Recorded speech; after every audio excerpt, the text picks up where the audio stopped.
Shane and Lance. Beautiful. Oh yeah, Lance, guys.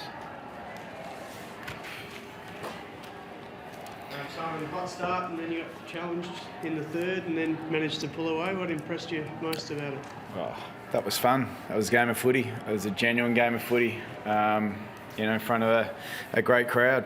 It was one that was full of momentum swings, great start, and like we expect from Sydney, they challenged back. That's what they do. They're a good footy club. But once again, it was just our ability to respond, very similar to round one, our ability to respond when momentum was against us and get that back, and then go back at the opposition again. That was really pleasing for us. But that was a cracking game of footy.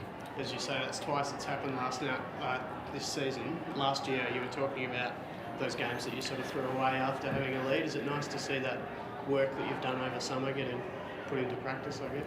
Yeah, it is. It's early. But we've been in two situations now where teams have come at us in second halves, and we've been able to just stand up as a footy club and just hold the momentum for that period, and then find a way to regather ourselves. And I thought once again our leaders were really strong in that space, and I thought a lot of the young kids actually stepped up as well and started to lead our footy club.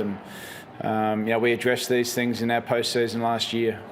How we want to be seen as a footy club, and clearly the evidence on last year was we had too many times where we had leads and gave them up, and we had to change. We had to make some shifts in how we play, our mentality, and how we go about it. So early, two good results in that space, but plenty of work still to be done. Yeah, the forward line, not many people would have thought Petty would start there. You lose Ben Brown, no Max Storm goes forward a bit, and then to kick 21 goals. I mean, how pleased are you with, I suppose, the output? Yeah, look, it's the collective mindset to be able to do that. Against Sydney in previous times, and they've had a really strong record against us. We haven't been able to get score on the board with some dominance that we've had in games. So we wanted to make sure that was a bit of a focus for us. But we also want to be a club that makes some brave decisions at times and be aggressive in the way we think. And this week gave us a great opportunity with Gorney being out of the team to, how does this actually look for us going forward? And I thought the coaches were brilliant. They were open-minded about, it's a big move to move Petty down forward and play a little bit smaller in the back half. But we were prepared to take that risk, and we want to find out some things early in the season, and I think today we found out that can work. Grundy's performance, obviously he was a talking point with Gawn going out. How did you rate his form today and influence?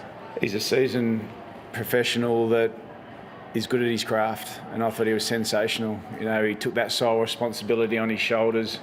He's a different player to Max, and I'll keep saying it. He wins contested ball, he links up with possession, and I thought he gave us a great aerial contest when he needed. He's his own version of his ruck craft, and he's very good at it, and that's why he's a dual All-Australian. I think we saw today that he has got a lot to give to this footy club. Do you have to structure your defensive setup differently with Brodie as your ruckman instead of Max?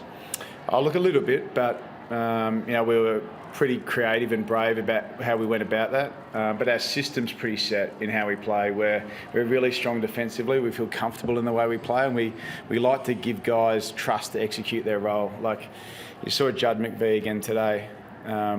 He's a young kid that's playing his third game, just execute role to a really high level in the back half of the ground. So, we tinkered with a few little things around Brodie, but our defensive system's pretty set.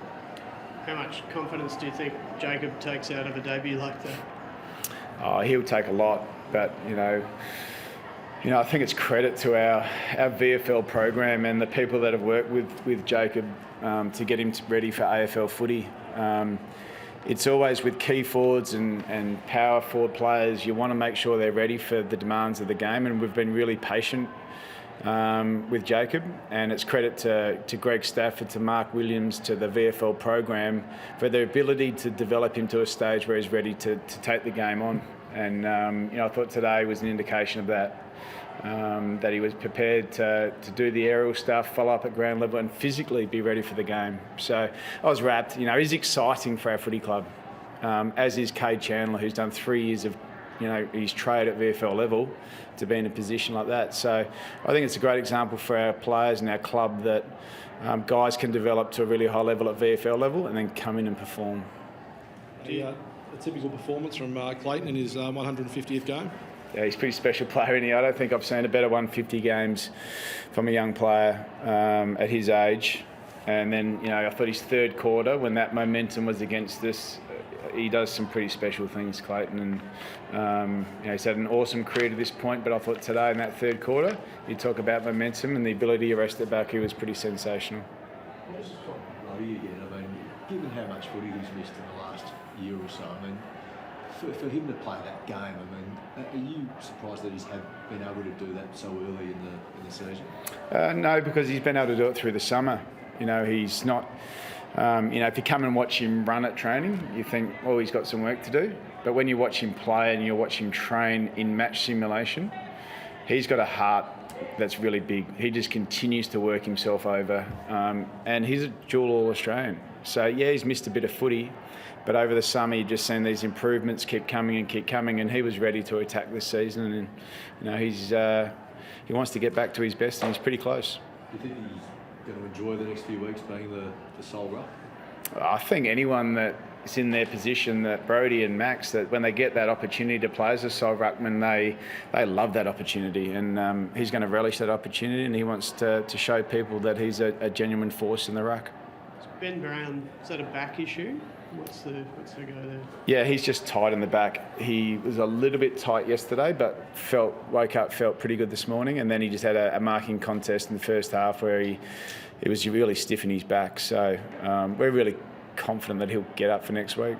So there was him and Michael Hibberd, which is just a little bit sore in the Achilles, but that looks like it'll be okay for next week as well. And just on Jacob again, do you hope to give him a good run for the next few weeks, keep him in the side and try and give him some consistency at senior level? If he keeps performing like that, he'll keep playing. That's the exciting thing about our team. There's pressure for selection, and Jacob's no different. You don't give people games, they earn them. And he earned another game next week. Thanks, Greg. Thanks.